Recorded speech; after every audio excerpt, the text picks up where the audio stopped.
ready? Okay, great. So my name is Sarah. I have met all of you before. And I am glad to talk to you today a little bit about monitoring and evaluation. So I wanted to start by giving you some information on how I got really interested in it.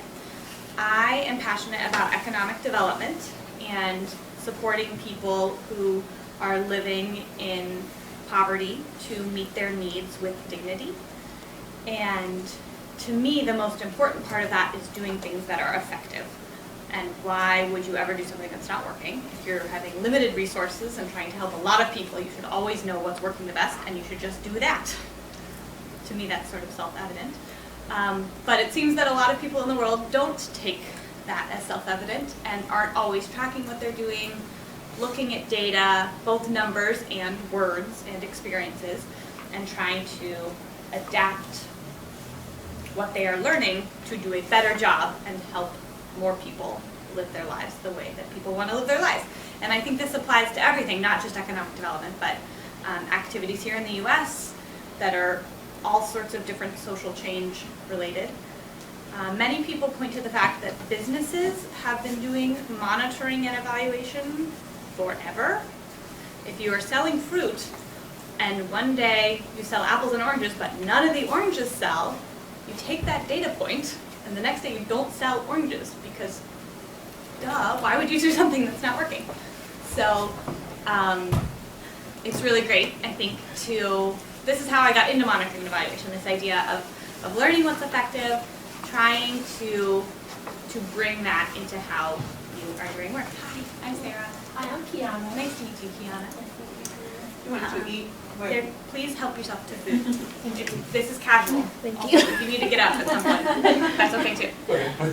If your phone rings, don't worry about it. Okay, so we're going to start with a game of true or false. So the first one is monitoring and evaluation are the same thing. What do you think? True or false? False. False. Woohoo, correct. Next, monitoring and evaluation is the responsibility of only the monitoring and evaluation staff and nobody else. False. False. Monitoring and evaluation is boring. False. These are common myths that people really think. I'm glad you also think it's false. M&E should only be done at the very end of the project. False. False. M&E is only about writing down numbers. Super false. Doing M&E well is challenging. True. Very good, guys. Okay, so this is what I thought we'd do today, is talk about what is M&E, why it's important, how it fits into the whole project cycle, a couple different tools that might be helpful in doing some basic M&E, and then talking about M&E systems. So I want to cover some basic concepts and terms. You won't leave this with everything that you could ever know. I don't know everything you could ever know. And I have more resources at the end, and I'll send the PowerPoint around to everybody so you don't have to take notes or anything. And we're going to focus on the sort of purpose of M&E and the concepts and how it applies to doing social change work, which is what I am interested in, and I hypothesize that you are interested in. We're not going to talk specifically about like data collection instruments or analysis or methodology, things like that. So please ask questions as we go and stop me anytime you have questions. Okay, so monitoring is the systematic collection of information. It is regular record keeping, tracking of data. It can be quantitative and qualitative data. And the point of monitoring is to learn what happened and what happened when that happened. What were the results of what happened? So can anyone think of an example of monitoring for a type of social change project?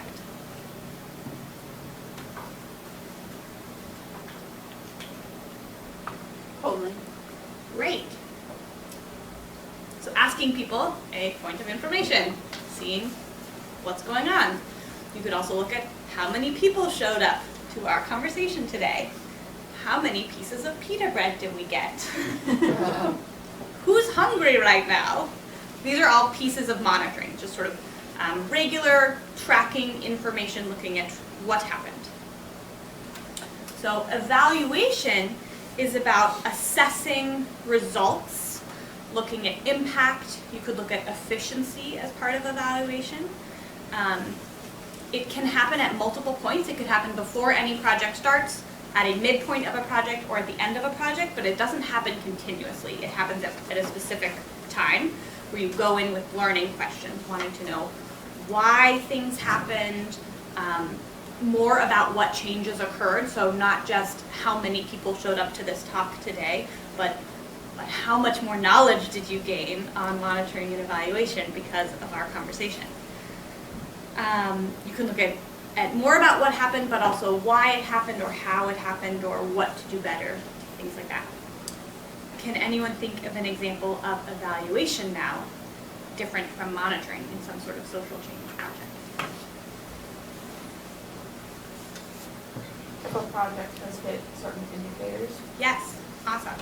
Did we reduce waterborne illnesses by the amount that we wanted to?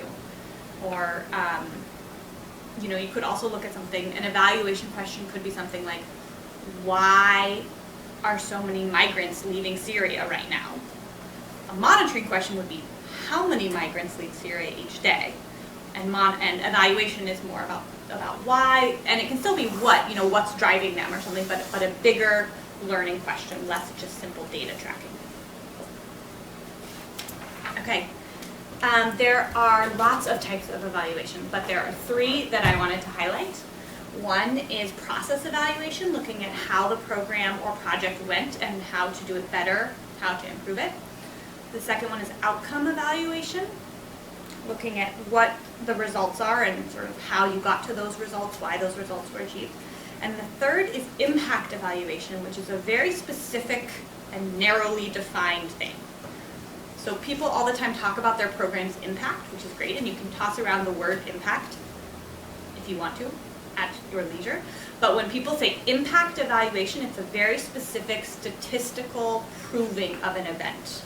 You need an experimental design with a control group, so some people who get it and other people who don't, and then you need to prove that those people, that the change that occurred is specific to your program, that it wouldn't have occurred without your program. Impact evaluations is pretty expensive, but they're kind of trendy right now, which is cool in some ways. We can talk more about that later if you want to. We're not going to talk a lot more about impact evaluation, but I have a couple websites that you can check out if you want to. So impact evaluation is trying to do a lot of the same. People would use it interchangeably with outcome evaluation, but without doing the precise methodology. Exactly.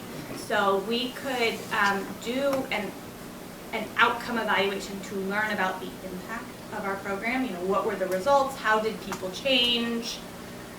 But an impact evaluation is those specific experimental statistic control groups sort of thing. You're trying to prove that the change that occurred is attributed only to your program and nothing else. That's great. So if we had a pilot project, Mm-hmm. that would, and we had a control village, let's say on a pilot village, that would kind of be impact evaluation. Yeah.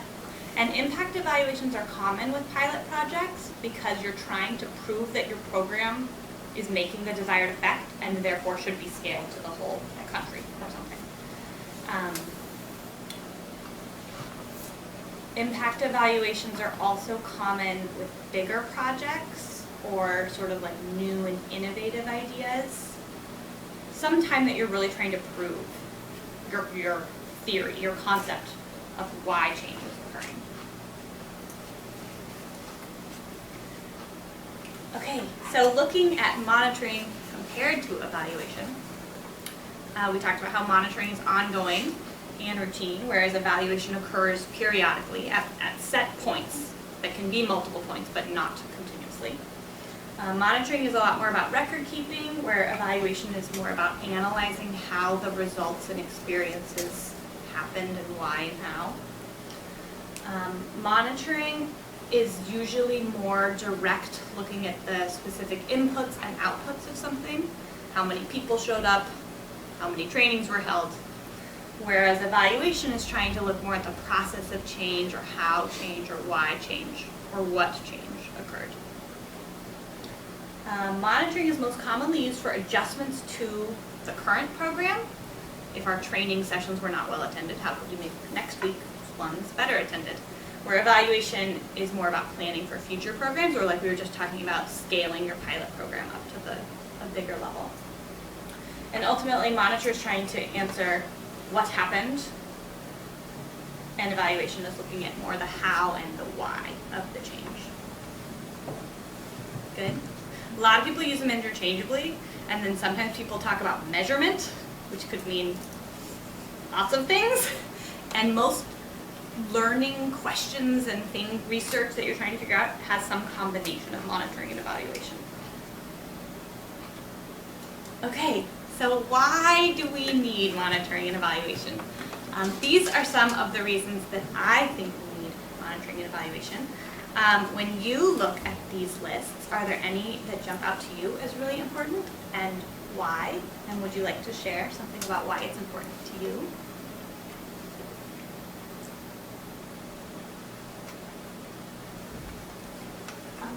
I particularly like the are we having an impact? At least in the Peace Corps, I think that's like the biggest issue with projects. We do monitoring and evaluating, that I think it's mostly like, what numbers can we put forth that make people assume that what we're doing in the community like has an impact, but not necessarily fully evaluating the impact they have, and like if that money was well used, and if that's how we should be continuing to use that money. Absolutely. I like the question about are we doing harm in the community, because I think that a lot of times it's easy to look at the good being produced, but it's trying to account for all those maybe unintentional consequences that might be harming, for instance, portions of the community that are on the periphery. I like the first one, are we doing what we set out to do? In my nonprofit management class, we talked a lot about just the mission statements that nonprofits have and the different stakeholders that are involved. And it's important for us to follow that, to make sure we are just doing it for just everyone's sake of just meeting that, I guess, need or desire to make an impact in our community. Right. I totally agree. I think that's what first got me hooked, is that if you're setting out to do something, you should know if you're doing it. Cool. So, monitoring and evaluation, we talked about our sort of specific ways of looking at questions and investigating what you're trying to learn, but it's an approach that's important throughout the whole project cycle. Like my true or false game at the beginning, if you just do it at the end, you aren't set up to actually learn throughout the whole thing. So it really belongs in the whole project cycle, starting with the assessment of a project, trying to understand what's the nature of the problem, how do different stakeholders in your community understand or experience the problem, looking at the larger context and other global factors that are influencing your problem. What are your organization's core capacities and what are the resources like? And you can take a monitoring and evaluation approach to thinking through all of these things, trying to understand what all of these questions are in the assessment phase. In the strategic planning phase, you are trying to answer what's the goal or the objective of a program that I'm doing that could address the problem that we identified. In the design phase, you're trying to understand what kind of strategy or intervention or approaches might best reach those goals, really starting to look at what kind of activities should you do if you're trying to reach that goal that you set out to meet the needs of that problem that you set out. During the implementation phase, monitoring is really important to understand if things are going as you planned and how they're going. Are they working? Are there things you need to do better? Do your results differ between different sites of your program or between different staff members who are working with your program? And then the evaluation phase, did our program set out, do what we set out to achieve? Is it working? How do I know if it's working? And then the last part that's really important is that the evaluation feeds back into the assessment next time. So how do what did we learn from this program, and how is it going to impact what we are going to do next with future programs, with other nonprofits doing future programs, with the community as a whole. It's really important for it to be a consistent feedback loop, because otherwise your evaluation report just sits somewhere and doesn't mean anything. And it doesn't matter what you learned, because no one's ever going to use what you learned. The whole point is to use what you learned. I think it's interesting that you just said letting this process, say one nonprofit has done this process for their particular project, and you say sharing it with the rest of the nonprofit community. How proprietary is this kind of information? I could imagine that a nonprofit who's figured things out doesn't want to share that because they're trying to ensure their survival or justify their continuing grants or whatever. Yeah, I think it would depend on your strategy and your program. And almost if you think of it as like a product. Like let's say you developed this really great strategy for teaching kids to read, always. Maybe you are being more proprietary about it, but if I worked for that nonprofit, I would want to know why. If your ultimate goal is for every kid to read, great. Why would you not share that with everybody so that everybody all around the world could help everyone read well? But I'm sure there are nonprofits Is there who have any discussion plenty of that? of reasons. There is some discussion of it. There's a couple of, some people call it copylefting, like the opposite of copywriting. Like take this, use it, share it with everyone you know, and if you edit it or if you have ideas to make it better, tell me and I will edit it and then we will all share it and that sort of thing. There's also more nonprofits doing kind of a franchising model. For example, I know of one that does business skills training with women, and they started in Uganda, and it's working really well. And rather than trying to expand to new locations where they have to learn more about the context and the language and the community and the religion and how best to talk with everybody, they are looking to partner with other nonprofits who are more integrated in the community, but share with them their business curriculum and approaches and style and that sort of thing. I also, in my probably simplistic view of we should always be doing the things that are working the best and we should always be learning what we're working the best and then doing that, I also think we should all share and learn from each other and then all do the best because we're trying to change the world, so why would we not do that? But of course there are other people who don't think that way, who have their own reasons for not sharing. Okay, so I wanted to tell you guys about 3 tools that you can use to help with this monitoring and evaluation thinking in programming. And like we were saying earlier, this is not just for the people who do the monitoring and evaluation stuff. So I think everybody at any level of any organization or company or anything ever should always have these tools and be thinking about them. So the first one is a theory of change, sometimes abbreviated TOC.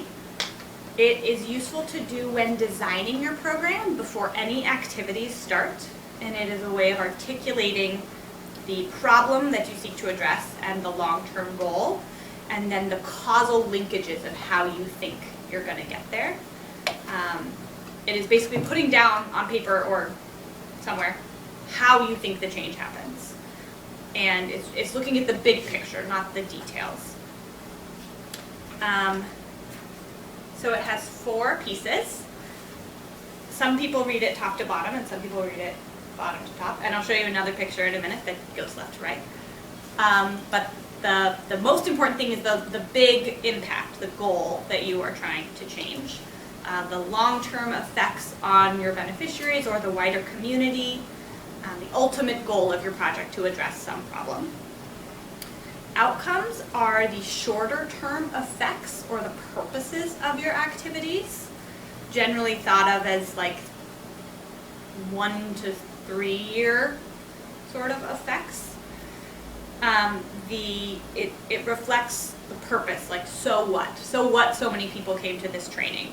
What's the point of that? The outputs are the immediate direct results of your activities. They are generally just rephrased as what you did having been done. So they are immediate effects, not looking down the road at all. Just simply what was produced, what was created, what was built, what event happened, and then your activities are what you do. Does that make sense? Okay, because now we have a quiz. So, each of these boxes, there are 4 boxes, and each box, one represents activities, one represents outputs, the immediate thing that happened, one represents outcomes, the sort of several year results, and one represents impact, which is the ultimate goal. So which one do you think is activities? Construction of water. Yes. This is an example. I wrote this. This is not real. It's simplified on purpose to be an example. Okay, what do you think is the output? So what happens like the next day after the water pipeline is constructed? Things close access to water. Yes. And then what happens a little bit longer down the road? The outcomes. Waterborne illnesses decrease. Yes. And then the long-term impact is our healthier community. Good job, guys. So if we were doing this, though, we would actually start with impact and work back. That's what I think is best when you are designing your program. You could start the other way, but you don't want to. More often people think of their goal before they start with their activities. It is a mistake to start with activities like, well, we're going to, train a bunch of women, and then like one day it will lead to less waterborne illnesses. Like that doesn't make any sense. But yet is how a lot of things It's are how a actually lot done. of things are done, which is part of my Point. evangelism. Wait, yes. Okay, so here's an example from a project that I have worked on at RTI International, so it's a little bit more complex than the water example. I wanted to show you one that's structured this way so that you could see how it works. I still simplified it so it would fit on this slide. Generally, these are, maybe like 4 times this size, that many words. But it should capture your activities, what are the key things you're going to do, what will happen immediately after you train your elected officials, what's the point, what's the idea that will happen a few years later is that officials better perform their responsibilities, and then the long term is that we'll have strengthened governance and better stability. Was the theory of change for this project. So each project will have its own theory of change, and that doesn't mean it's your theory of how the world works or how all projects will always work in all instances.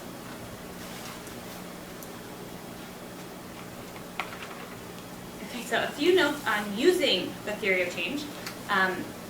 As I said, it's great for program design. It's a good first step in what you're trying to accomplish. It's important to discuss it with stakeholders so that what you think are the causal linkages between your activities and how they'll lead all the way up to your big goal is how other people also interpret it, getting different perspectives. It should be an iterative process, not something that you can just sit down one day and write perfectly. And it should be the tool to decide what you are going to do, like we were saying, starting with the goal and leading all the way back to your activities so that way you can decide what would be the best activities to ultimately reach our goal. So everything you ever do should have a theory of change in your mind. It's sort of like an if-then statement. If we start a stool garden in this community, then children will have better nutrition. Hopefully, if that's sort of your idea, then you have to lay it out there. If I do my homework tonight, then I'll pass my classes and then I'll graduate. That's the idea, is that it should go, everything you do has a goal. Even if the goal is like, relax and watch 8 hours of Netflix. That's a fine goal. You just identified how you're going to get there by watching a bunch of Netflix. Okay, Ready for the next tool? So the next one that I wanted to share as a snapshot of the many, many tools that there are for monitoring evaluation is the logic framework. It is like an extension of the theory of change, helping you design your program strategy and prepare to monitor and evaluate the project a little bit more in detail. It takes the theory of change and adds a little bit more detail on how you will know what you think you're going to know from your theory of change. So it briefly goes into data sources and assumptions. So this is what it looks like, usually. It's a table. And for each of the levels, you have goals, and you have a summary of what you're trying to achieve in that level, and then you have indicators, so how will we know if we achieved that? And then what data sources, where will we get that data? That's an important part, because if you have some awesome indicator that you'll never be able to collect data on, then it doesn't work. And then the assumptions. So assumptions is really important here, because sometimes people overlook this in project planning. And I think it's a really important thing to get out on the table. Even if you can't really do anything about it, you should at least recognize it and be trying to track it. So I have an example of what this looks like. So I took the same water project, and again, you can read top to bottom or bottom to top. I think when you're constructing it, you want to go from the top to the bottom, starting with your goal and going smaller. But sometimes I think it's useful to go to describe it from the bottom. So I'm going to do that right now. So the output, remember, is that the community gains closer access to water. How would we measure that? Well, one way we could measure that is the change in the distance to the water source. Did they get closer? We can know, like, the average distance from households was 5 kilometers and now it's 1 kilometer or something. Where will we get that source? I made this up, but one idea would be to make a GIS map and plot your household if this was feasible given the size of your community and the data you had, and plot the water source and track it. And so then here's how the assumption works, is that you are assuming that if all of these things in this output level are true and this assumption is true, then you'll get to your outcome. So if the community has closer access to water, and we track it those ways, we assume that closer access will lead to less illness. And so now we get to the outcome. So our outcome is that water illnesses decrease. Maybe we could track that with a change in children with water illnesses. Maybe there's a school test that tests that. In my example, there is. And then we are assuming that waterborne illnesses are a major factor in community health. And now we get up to our goal, which is a healthier community. And maybe we could track that with something besides what I wrote, because that's copied from the one below. Maybe we track that with some other school-based test on some indicator range of healthy outcomes. So this is a tool for taking what you assume is going to happen, talking about how you would really track if that happens, and then openly sharing your assumptions on what is needed to really get to the next level. So should your data sources for your outcomes and your goal always be different? Probably. So what I would probably do here, if I was going to rewrite this, is say that your healthier community might be, you could do something about like change in mortality rates, if that's what you were trying to track. You could maybe track like instances of going to like health facilities or doctor's appointments, or maybe you stick with children. Maybe your whole thing is about children, and you decide to stick with like number of like reduced missed school days or something. But you want to pick a source that really is what you're trying to say. Like if I'm saying that our goal is healthier communities, then we probably don't want to use mortality rates, because then our goal would seem to be fewer people die. That mortality rate would be a great indicator for if fewer people are dying. Does that make sense? Yes. Other questions on this example?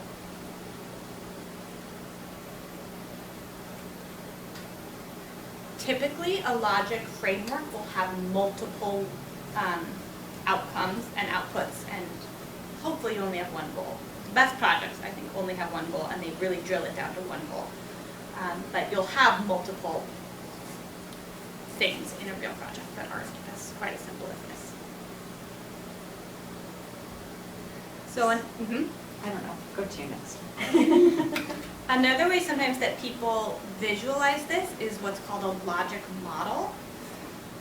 This is simpler than the last one we were looking at. As you can see, there's no data sources in it or assumptions, but some people like this because it's prettier than a table, and you can sort of see how they feed up into each other.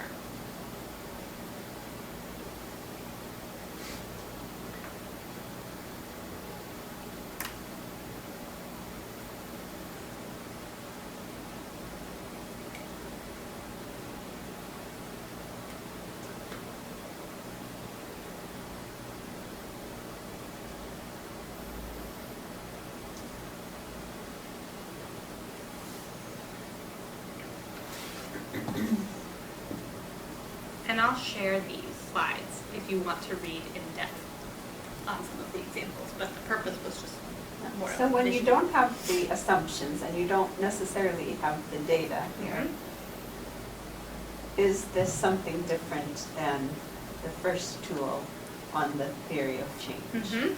It is just a barely more extended version of it, because you would have a little bit more argument for which activities feed into which goal, up the chain.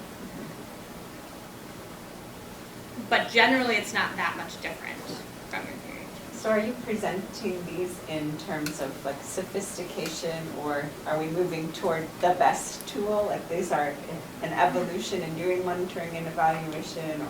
I think that the most advanced projects in terms of having time and energy and sophisticated research minds to put toward a project should use all of these tools and more, and in this order.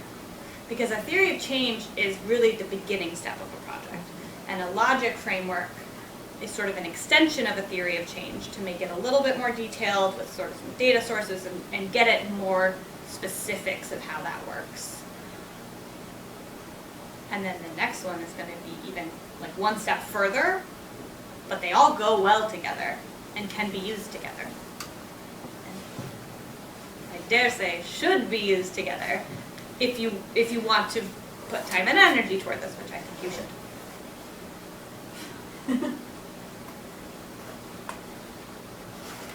Okay, so the log frame could be a second step, more detailed and time-consuming, and might not be necessary for all projects.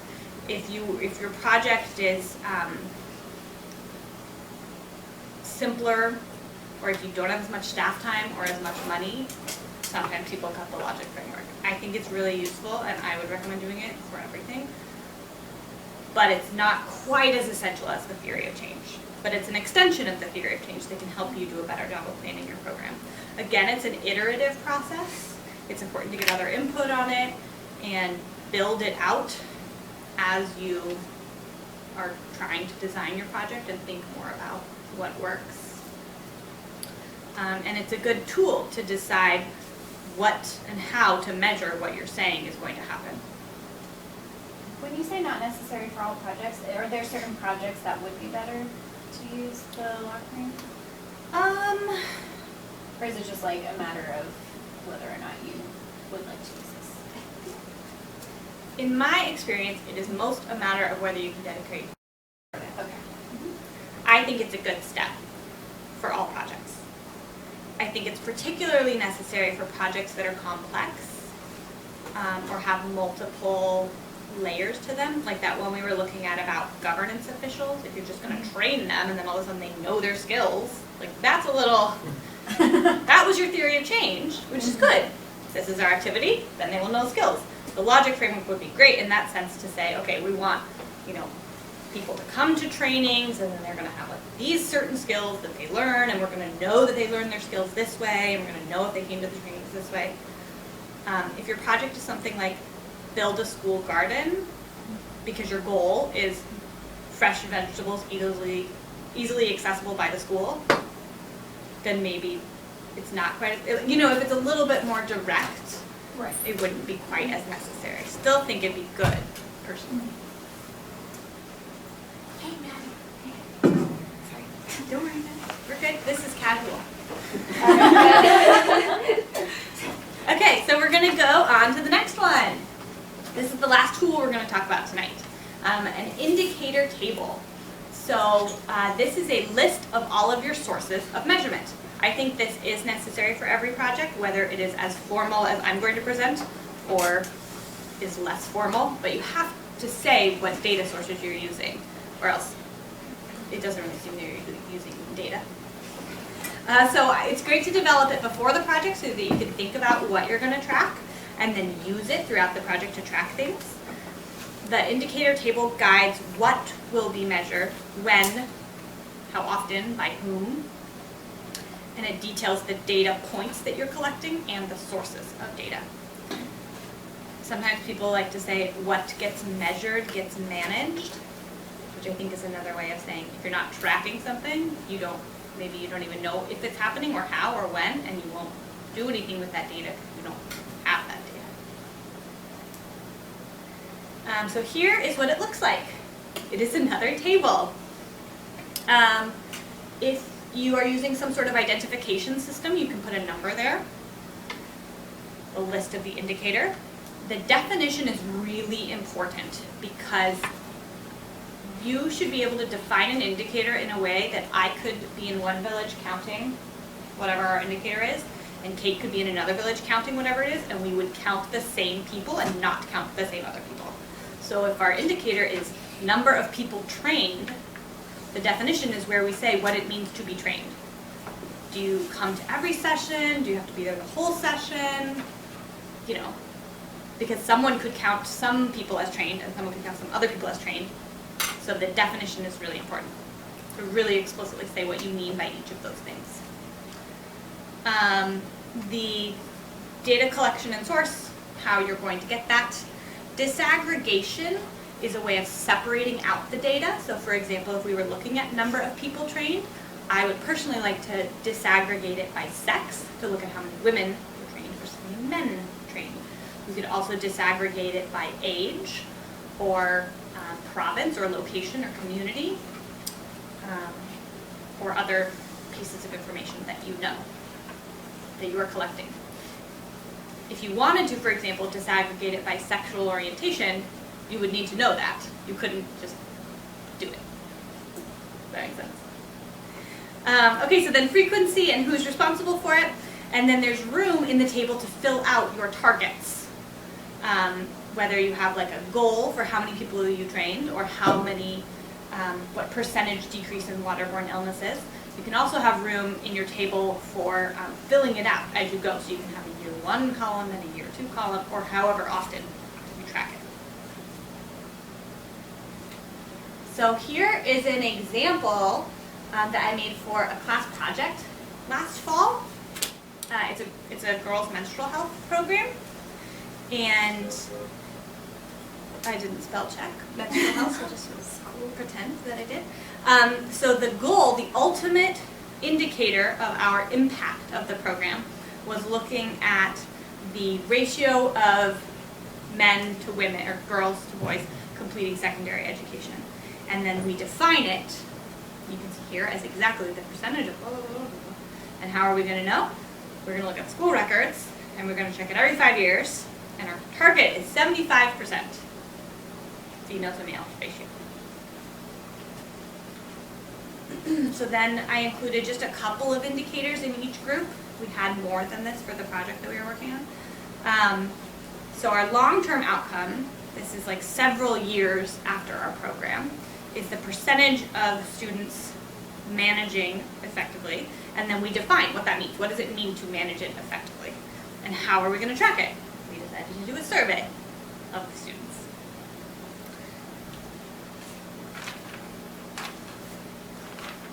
Okay. Here are the lower levels. So we ended up separating it out into short-term outcomes, like a 1-year time frame, and separating out our long-term outcomes as like 3 to 5 years. And so our short-term outcome that we wanted to look at was the percentage of school days, percentage change of school days missed by program participants before the program and after the program. And then our outputs, just the immediate direct results of our program, were the number of girls attending, and here I defined attending, and the number of kits distributed. This was a program in Uganda with schools and AfriPads, which is like a sustainable menstrual health management product.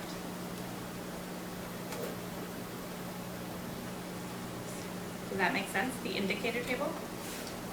So it is, everybody needs a list of indicators. If you want to make this advanced table, I think that's great because it will help you have stronger indicators. It will force you to define things like managing effectively or what it means to be trained.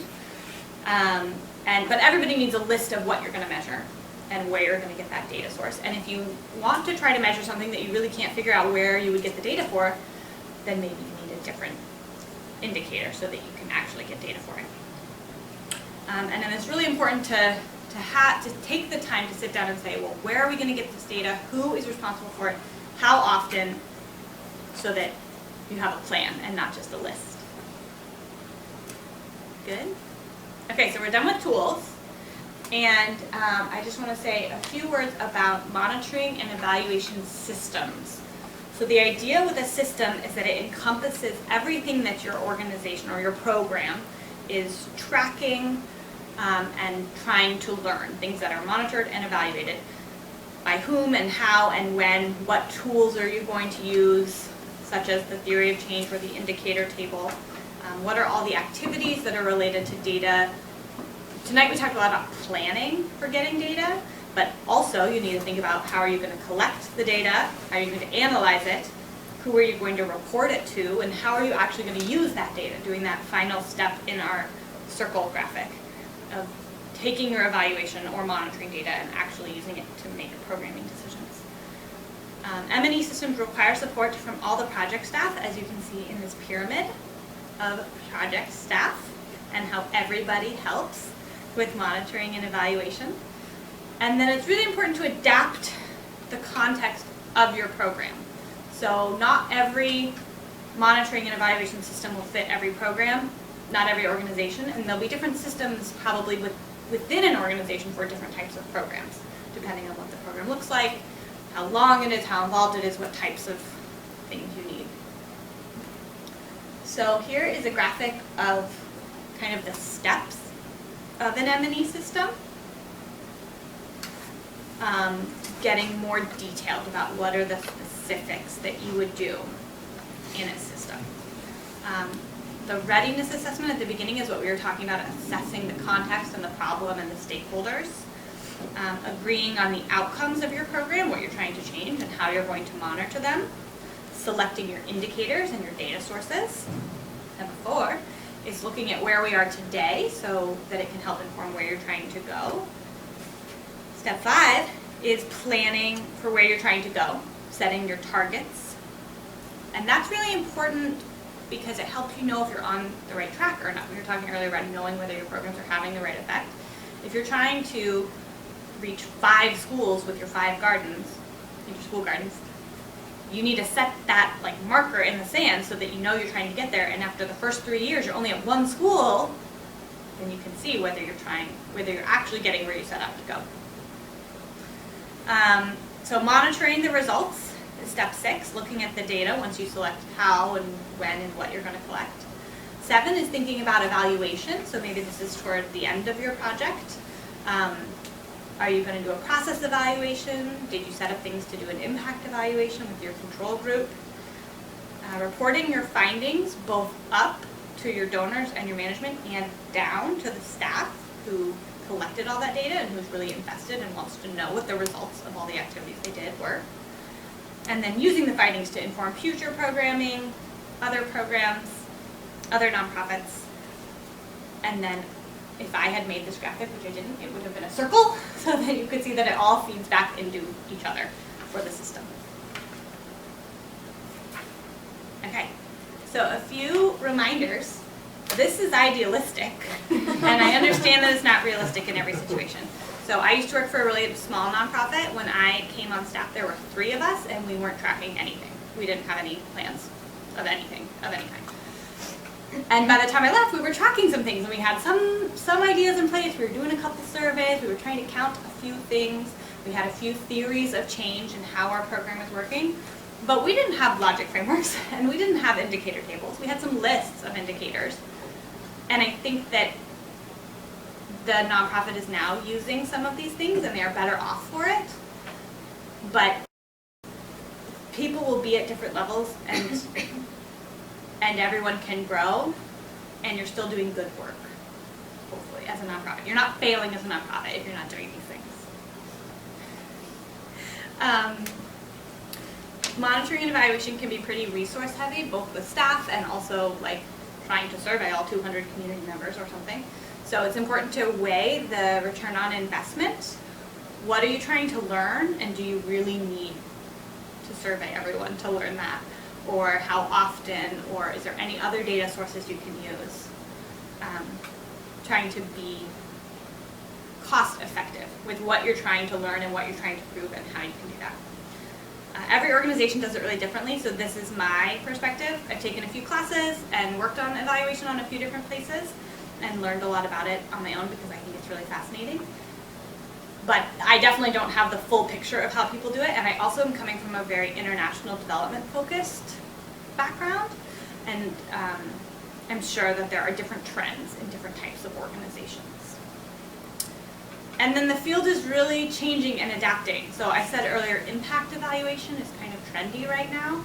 That was not the case like 15 years ago, I heard from people who were doing this 15 years ago. And I also think that people are sort of swaying away from impact evaluation a little bit because they feel like it's constricting in that it's just numbers. And qualitative evaluation is growing a little bit more popular. So there's not like one right way to do everything that is forever the right way. And then I have some more information, places that you might be interested. Again, I will send you this. So the Acumen Plus course, Plus Acumen, is an online MOOC, massive online open source course, or something similar to that. And it's cool, it's short, and it's a go at your own pace, and it has a lot of great information more about this sort of thing. There's like a whole module that's on theories of change, and you get to practice and see some videos and read some different articles and get different context. So it's free, and it's online. I recommend that. If there's one coming up, if you're interested in this. JPAL is an impact evaluation organization focused on international poverty based out of MIT, I think. I think it's MIT. It might be Harvard, but I think it's MIT. And they do some really cool work, and they have a lot of articles on impact evaluation and using data to inform programming and really testing our assumptions with experimental, like randomized control trials. And so they'll do like a vaccination program in one village and see how many people get all the way through it. They'll do a vaccination program in another village and provide an incentive of money. They'll do a vaccination program in another village and provide an incentive of free rice or beans or something. And they statistically control for all the other factors to make sure the villages aren't that different in terms of income or race or religion or other things. But then they put out these results that are very clear, like this is the most effective because we tested it with thousands of people. And so their work is really interesting. And they have another free online course that gets into those specifics about impact evaluation and statistics. But you don't need to know a lot of statistics to take their online course. So I recommend that one. The class that I took last fall I thought was really great as an introduction to monitoring and evaluation, and I would recommend it to anyone that is going to be at UNC next fall. And then another way that I have learned a lot is just talking to people who do this in different organizations in different ways. Learning more about their organization, their background, how they choose to do certain activities of evaluation or not. And there is a Chapel Hill-based organization called Measure that does a lot of publications, and they have some like short online modules to learn more. Okay, so now I thought we could just chat and discuss some more.